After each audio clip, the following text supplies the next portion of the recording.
this is Tar for Glory, episode 134. We are not days removed, weeks removed, months removed. We are minutes removed off of WWE Extreme Rules. And it's been a while since Tar for Glory has done a fresh off the minutes review. Normally we've gone 1 or 2 or 3 days. But it's been a while since we've done exactly a couple minutes off. But before we do any of that, you already know, introductions will always be a must. I'm Enigma V4. This is Tar for Glory's WWE Extreme Rules 2022 review. Now, guys, after watching the match, also, before I say anything, guys, I know Tar for Glory didn't do predictions. That's perfectly fine. But thank you for blowing up that Seth Rollins versus Matt Riddle game simulation that we like to do every so often. So you'll always get something here. If it's not a review, it's probably a review or a... I'm sorry, guys. But a review or predictions. You'll probably get like a gameplay version of that. And guys, as you already know, when it comes to the match card order, it's not what we just saw off the TV. It's exactly how we put it, how we scheduled it. But guys, as I talk about Extreme Rules, let me know your favorite match. Let me know your favorite moments. Let me know, well, actually, I can probably guess all of your favorite moments. But let's get into our matches. Starting with number 1. For the SmackDown Women's Championship, it was Liv Morgan versus the baddest bitch on the planet. Baddest bitch, most boring bitch. You already know her. You know her. She forgets you. Ronda Rousey for the SmackDown Women's Championship. And this was the only Extreme Rules match on the card. I actually like that. I like that we got different matches. I know someone had to get an Extreme Rules match. Perfectly fine. I actually enjoyed their match for what it was worth.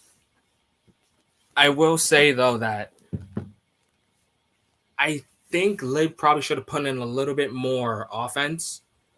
Because, for me, at least, Liv didn't look like she was going to beat her. Like, I like those moments where I want to think to myself, you know what? Maybe, just maybe, Liv got this. But I will say this. I'm not the biggest Ronda fan, but seeing Ronda win and seeing some Liv Morgan fans just seething with anger and everything, I know I may sound like I'm Team Ronda here, but that was honestly the funniest thing ever. Especially the fact that there were some people that were saying that Liv would beat Ronda Rousey clean 3 times, 3 L's. Nah, that ain't happening. I enjoyed the fact that Ronda won. And guys, mind you, I'm Enigma V4 saying this. But I know this would probably come off as Young Smooth saying it. But holy hell, I think we need Charlotte Flair back. I think we need Charlotte back. I am not ashamed to admit it. I want to say that Charlotte Flair with the women's title probably is like the best thing ever if I have to choose between the lesser of 2 evils. But realistically, if Io Shirai, our genius of the sky, were on SmackDown, let's be real, guys, she would outwork Ronda. She would out-wrestle her. She would out-talent her in every which way possible. Maybe I'm just being a little biased. We all know here that Enigma V4 is a Io Shirai fan, Io Sky fan, QQ, Queen's Quest fan. So, of course, there's a bias there. But here on Top Floor, we don't hide our biases. We wear them proud. But anyways, congratulations to new champ Ronda Rousey. I hope you don't have a long-ass reign, and I hope you lose the title soon. All right, now time for one of the greatest opening matches I have seen in quite some time. It is the Brawling Brutes versus Imperium in a 6-man tag team Good Old Fashioned Donnybrook match, also just known as a street fight. And I remember I spoke to Young Smooth about this, where if you were ever in a street fight, or I guess you could call this a bar fight, wear street attire. Like I don't like when wrestlers wear wrestling attires when the whole gist of like the match type requires you, not requires, but I would expect you to wear a certain attire for it. Like a street fight to me is two guys that would fight on the street. I would not wear wrestling clothes to a fight, like a random fight I'm gonna have on the street. I would not be doing that kind of stuff. If I had a bar fight, I would be in my street attire, drinking with the boys. This all that stuff. But this match was fucking amazing. I fucking loved it. Give me Walter versus Sheamus part 3. This time no wonky finish. Give me 2 out of 3 falls. That's all I need between the Ring General and the Celtic Warrior. Give me Butch and Ridge Holland tag team champions one day. Give me Imperium holding all the gold. Like if we can do this for the Bloodline, we can do it for Walter. And if we're reaching that far, then Walter, IC champ, and Imperium, and I forgot the other 2 people's names. And they can win tag titles. We got to somehow defuse the tag team championships and get one of them on Imperium, because holy shit, I loved this match. Everyone in this match put everything on the line, including Ridge Holland when it came to getting his ass whooped. Because for the most part, Imperium held it locked down. They played it smart. They isolated Sheamus, and then they beat down Pete Dunne and Ridge Holland. Also, I see that there's two people watching. Guys, comment whatever the hell you would like. Tell me how you feel about this match. Hell, comment banger after banger after banger after banger after banger. Because honest to God, that's what this match was. That is exactly what this match was. I want to know, who are some Brawling Brutes fans?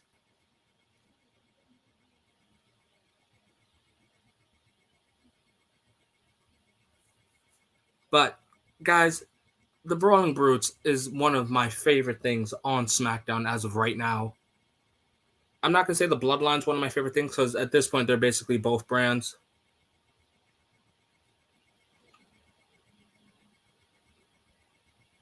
But, honest to God, this match was one of the best openers I've ever seen. All right, our next match is the EST of WWE versus the role model, the woman that has all the control, the woman that hates Michael Cole apparently a lot, Bayley, for the Raw Women's Championship in a ladder match. Now, for you guys that don't know, ladder matches are my thing. I love doing them when I play 2K22. I love watching them. If you were to sit down with me and say, hey, can we watch 100 ladder matches? I'm going to say, fuck yes. There are only a small few ladder matches I don't like in wrestling. And honestly, I'm not going to say this was one of those, but I felt like they could have done so much more. And I'm not a huge fan of, like, people who do spot fest in ladder matches. I'm not a huge fan of you setting up like 30 ladders outside the ring, completely ignoring the fact that this is a ladder match. You got to go get the briefcase or the title. But I was not a fan of Bayley and Bianca setting up the ladder next to each other while doing like 5% of damage to each other and then try to climb again. 5%, climb again. 5%, climb again. 5%, climb again. Now, realistically, I do like that, you're sticking to the objective, which is climb the ladder, win the match, blah, blah, blah. But play it smart. I am not climbing a ladder if the best I did was boot you and then you rolled out the ring, or the best I did was spear you into the barricade and then I'm going to climb up. If I'm going to climb the ladder, I'm going to make sure that I've done enough damage to the point where I believe in my heart of hearts, you're not getting up. And if you do, it'll be too little too late. So I will say that is my takeaway from this match. But other than that, Bianca looked great. Bayley looked amazing. Was not a fan that Bianca packed up both Dakota and EO. But again, it's probably just the bias of me talking. Hey, I got 5 viewers, guys. Guys, feel free to say something. But yeah, I was entertained by this match. I enjoyed every minute of it for what it was worth exactly.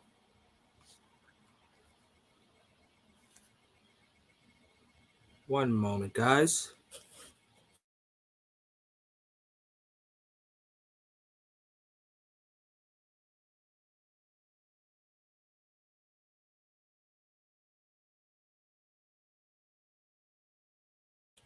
Okay, I'm back.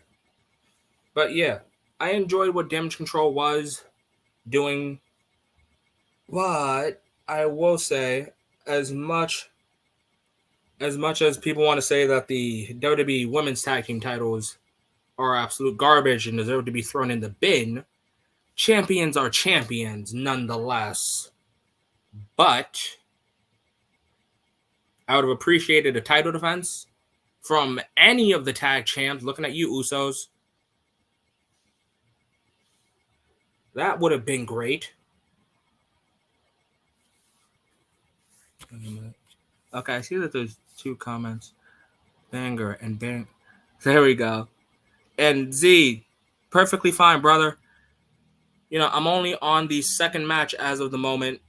All you've missed is me talking about, well, actually the third match. I've talked about Ronda and Liv. I've talked about the Brawling Brutes and Imperium, and now I'm on the ladder match. Let me know what was your favorite match, bro. But back to what I was saying. In this match, I did like that Bayley was more on the offensive side, and Bianca did take some pretty cool bumps. I will say my one true takeaway from this is I was really hoping to see Bianca do that 450. I'll say maybe that Bianca Belair does the 450 on special occasions, and I guess Extreme Rules just wasn't the occasion. I'm hoping to see it probably around SummerSlam, maybe. SummerSlam, Royal Rumble, and WrestleMania. Survivor Series 2. Actually, since we're at Survivor Series, I don't... Also, guys, just want to say this now.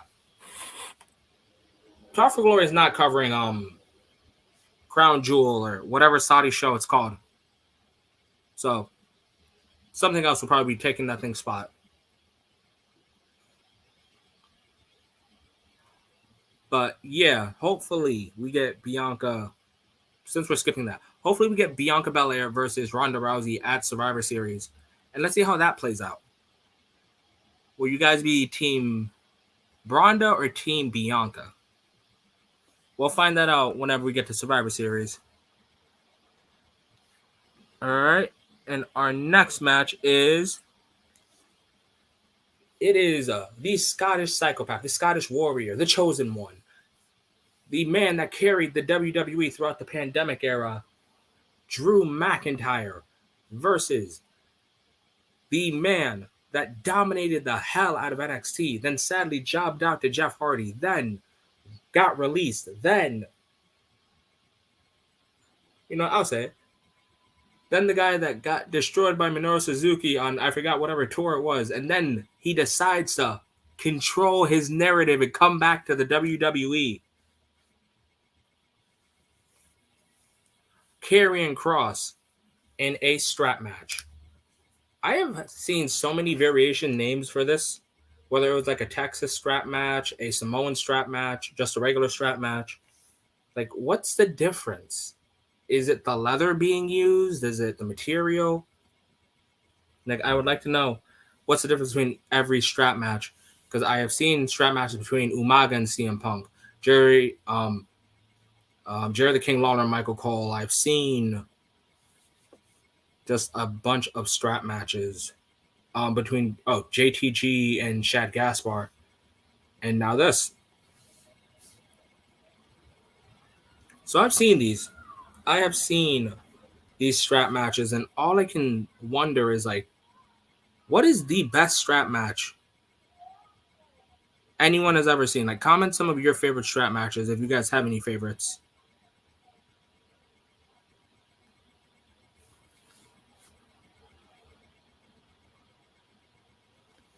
But how do I feel about this match? In this match, I actually did enjoy Karrion Kross beating the shit out of Drew putting the strap on his hand, or at least Drew forcing the strap on his hand.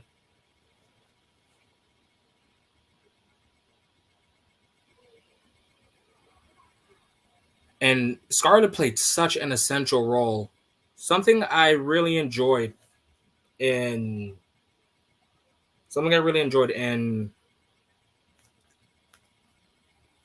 Adam Cole's promo. You guys know what promo I'm talking about. The one where Kross is all like gimmick and no wrestle. It's between Adam Cole and Karrion Kross. I do like that on the main roster. Now there's more than just the looks. There's more than just the entrance. There's more than just Scarlett. There's more than just the music, the smoke machine, and all that. Karrion Kross feels like a person, like a threat, that someone you need to watch out for. It's not just, oh, here's the music, here's Scarlett with the hourglass, here's all that stuff. I am so glad that there's more to Karrion Kross's character than just all that. There's an in-ring, there's a tenacity to him. And I'm so glad, as much as I enjoyed Minoru Suzuki versus Karrion Kross and Karrion Kross potentially going elsewhere, I like that he's back in the WWE because I believe that Karrion Kross can main event at WrestleMania, can win the WWE Universal Championship, can be a headliner, can be a main eventer. As much as I enjoy other companies, Karrion Kross is WWE made.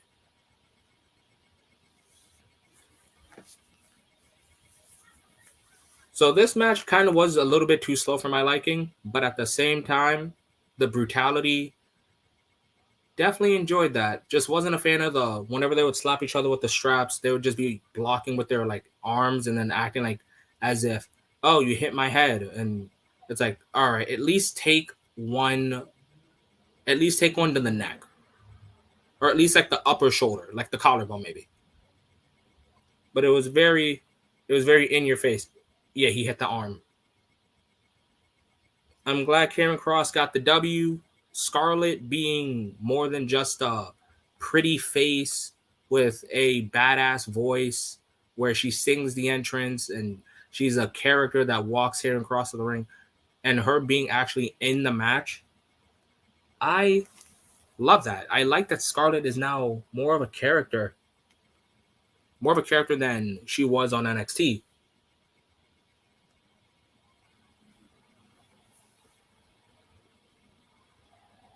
Now, what's next? What's next for Scarlett? What's next for Karrion Kross? Call me crazy, guys. But what's next? Since he just beat Drew McIntyre, what's next for Karrion Kross? Is Karrion Kross continues to destroy the rest of SmackDown, and he makes a pit stop for Walter. Walter, Gunther, however the fuck you guys want to say it. Give me Karrion Kross versus Walter for the Intercontinental Championship. Because when or if he becomes Intercontinental Champion, $1 million question will be, who's brave enough to take the title off of him?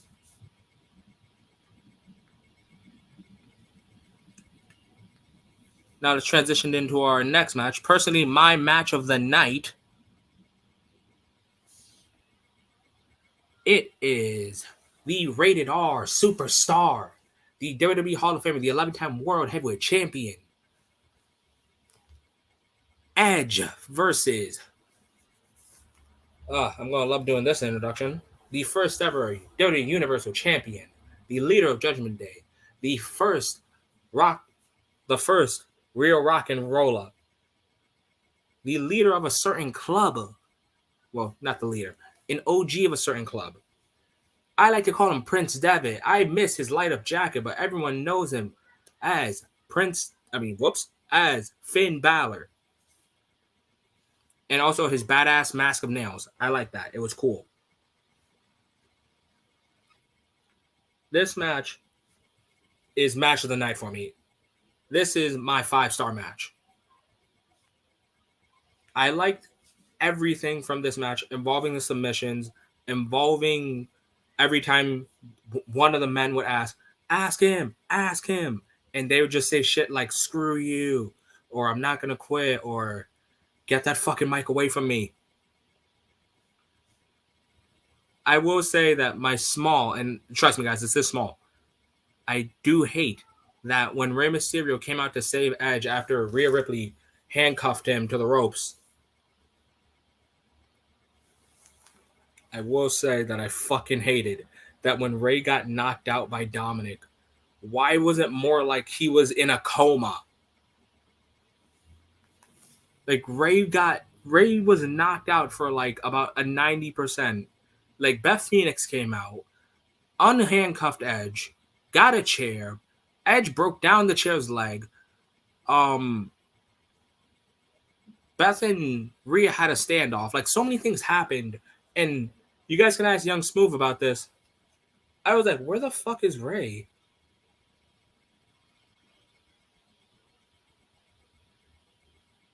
And then, like, guys, do you guys have the answer for that? Where the fuck was Rey Mysterio throughout all that? I really do think that in the closing moments, Beth Phoenix wouldn't have gotten concertoed if Rey would have woken the fuck up. I believe it was Survivor Series 2019, where it was SmackDown vs. Raw vs. NXT.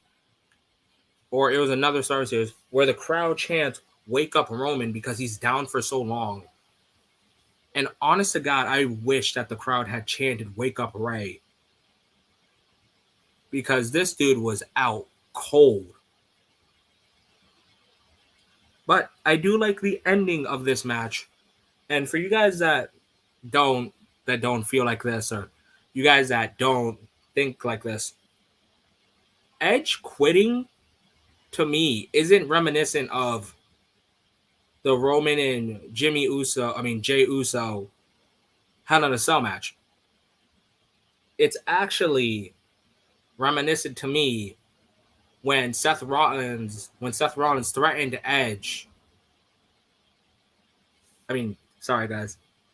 It's a lot more reminiscent to me for when Seth Rollins threatened John Cena that he was going to break Edge's neck unless he brought back the Authority. And then when John Cena brought back the Authority, Seth is like, yay! But John, you should have known me, but I'm still going to do it anyways. To me, that was funny because right after Edge quits, Rhea just looks at Edge, and she's just like, I'm still going to do it. Concerto to Beth Phoenix. And then after the match, Edge is like having a fucking panic, and Rey finally wakes up. But honest to God, match of the night, best match. You guys can debate me on that one.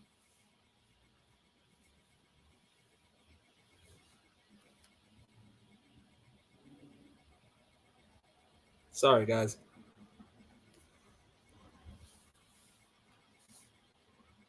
Okay, guys. So because this was a small card, but still a great card, we're already at our final match. I've already discussed Liv versus Rondo, Brutes versus Imperium, Drew versus Kross, Edge versus Finn, Bianca versus Bayley. So it's time to get to our main event. And guys, it's been so long since we've done a fresh off the show review. I hope that we get to do this again. And this time Young Smooth hopefully will be with us. Because as I always say, guys, Talk for Glory is not a solo job. No matter how many videos you see with me by myself, Talk for Glory will be a two-man job. So guys, if you haven't already, you guys can always find myself and Young Smooth on our socials. So guys, you guys can follow me at Enigma _V4 _. You guys can follow Young Smooth at Young Smooth TFG. You guys can follow our Spotify. Guys, follow our Spotify or Apple Podcasts, whatever you guys use. Follow that because a lot more is going to be coming. As you guys already know, I did talk about the Stardom 5-Star Grand Prix finals. And guys, this won't be a reoccurring thing, but a Stardom video may be coming to YouTube. So keep your eyes out for that. A Stardom video returning back on YouTube. But back to what I was saying, you guys can follow my Instagram at Enigma V4. And you guys can follow my TikTok also at just Enigma V4. You guys will be able to find me. No problem. And remember, guys, drop a like, drop a sub. Also, one more thing, guys. If you haven't already, follow my Twitch. I'm going to be gaming a lot more. I'll do some game simulations. And I guess it's fine to say this, but since we're already so close to now 600 subscribers, thank you guys. We're now at 586 subscribers. Now I can finally announce this. So Talk for Glory is going to be doing a mini game simulation, but not just a WWE simulation, a AEW, a New Japan, a Ring of Honor. We're not going to do that. This is going to be a wrestling community game simulation. We're going to have 3 matches. Maybe 4. We're going to think of a match card. And if you want in, you guys can message us on our socials. You guys can join the Discord. It's all going to be linked down below. What you guys can do is message us your characters, and maybe your guy will be in the Talk for Glory Battle Royal. The whole situation, it's going to be finalized once we hit 600 subscribers. So look forward to the All In for Talk for Glory. We're also taking pay-per-view names. Let's play again. Opinion on Bray Wyatt's return. Hey, let's play, guys. Welcome to Talk for Glory. The Bray Wyatt return stuff, that's going to be our closing act. That's going to be Talk for Glory's closing act. In the meantime, you tell me about yours. You tell me about your thoughts on the Bray Wyatt return. But yeah, guys. So we're going to do like a mini show for Talk for Glory. Just upload your character on WWE 2K22 with the hashtag Talk for Glory. And I'll be downloading characters. We'll be making a match card. Some guys may have specific matches just because they've been guests. The main event's still going to be situated. But yeah, guys. So WWE 2K22, hashtag Talk for Glory. Let's get as many people into the show. Let's book everyone. Let's get everyone all in. Now, time for the main event. It is WWE's original bro, Ultimate Stoner. It is Matt Riddle versus the Drip God, the Architect, the Messiah, the Friday Night Savior. It is the Revolutionary. It is Seth Freakin Rollins in a fight pit match. Speaking of which, thank you guys for blowing up that video of the game simulation. Young Smooth asked me earlier, what did I think about the match design? Love it.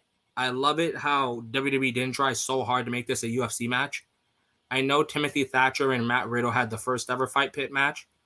And again, it's just perfect for how it is. I like how it's designed. I like how it's basically a last man standing, but also a submission match. And I like how nobody tried to make it an actual UFC match, despite Matt Riddle's background, despite apparently Seth Rollins being able to do karate or taekwondo. And Seth Rollins is great. Seth Rollins is a fucking adapter. This guy is just amazing. He can fit in any scenario, any kind of match type. Seth Rollins will definitely go down in history as one of the greatest. But in this match, I enjoyed the submissions. I enjoyed Matt Riddle doing a seated senton onto Seth Rollins. I enjoyed the RKOs. They were definitely out of nowhere. Also, Seth Rollins keeping the title of Drip God with that RVD drip. Seth is definitely the whole freaking show. But honestly, congratulations to Matt Riddle on getting that final W. I hope this feud is over. 3 matches, or I think we're 2 matches in. That was enough for me. It's time for these guys to go on to do bigger and better things. Seth, keep your eyes on the prize, man. Seth has to be the one to save us from the ultimate reign, the ultimate championship reign. He's the only man that can save us. And now to get to Let's Play, guys. Question: how do I feel about the Fiend Bray Wyatt returning to the WWE? First off, let me read some comments as I'm about to say my stuff. Opinion, sorry. I think it was lackluster, but it was cool to see him back. It was cool to see him back. Don't worry, I'm not gonna be an autocorrect here, but yeah, it was really cool to see him back. I do think that they dragged out like him showing up or him appearing, like the farm animals just spawning out of nowhere. The farm animals spawning out of nowhere into the crowd. I think that shouldn't have been done in the final 5 minutes. I would have appreciated if they would have done that throughout the show. Like, show a rabbit, show a pig, just show things throughout the show. Because I feel like they were just dragging out the big reveal.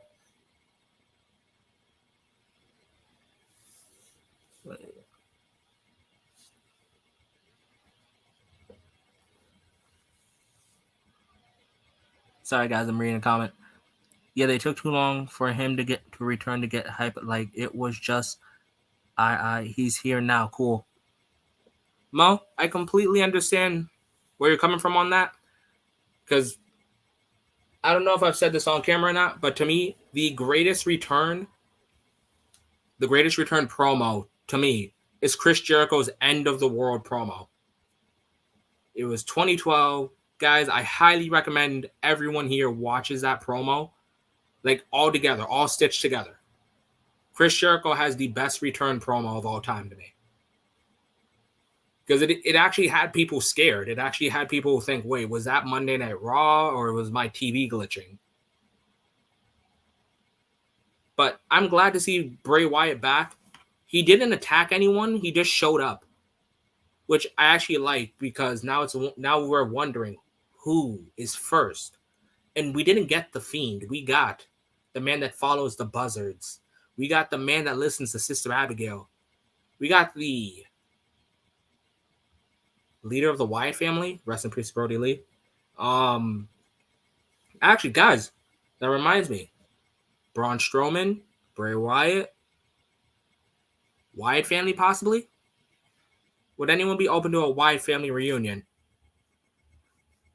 But honestly, I'm glad to see Bray back. It looks like Triple H is just rectifying all of Vince McMahon's wrongs. And all I can say now is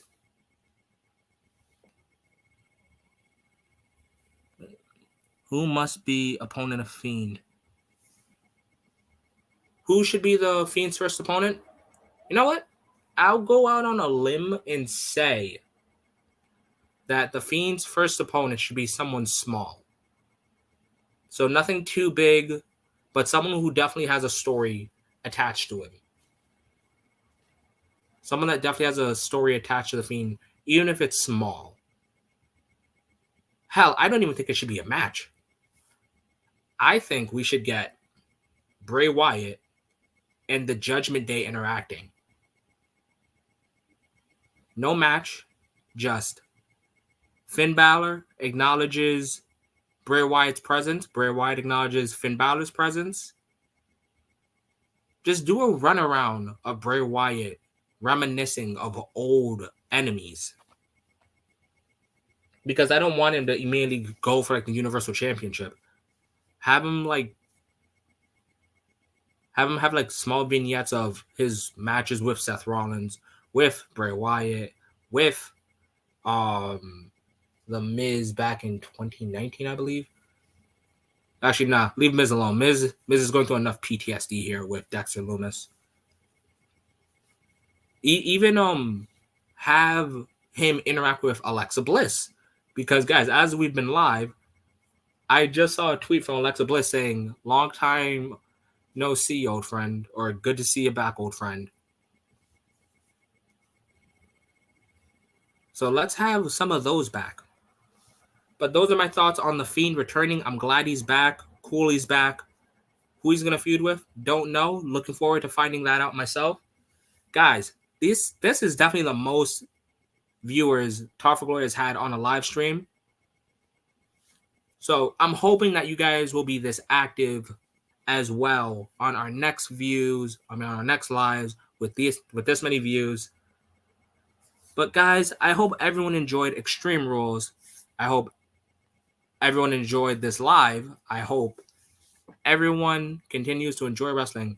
But guys, remember to follow our socials. You guys can follow myself at Enigma_V4_ on Twitter, Young Smooth TFG. My Instagram, Enigma V4. My TikTok, Enigma V4. Join our Discord. Guys, I love talking to you guys. And remember, guys, to drop a like, drop a sub, have a great night, and most important, just enjoy wrestling, guys. Have a great night.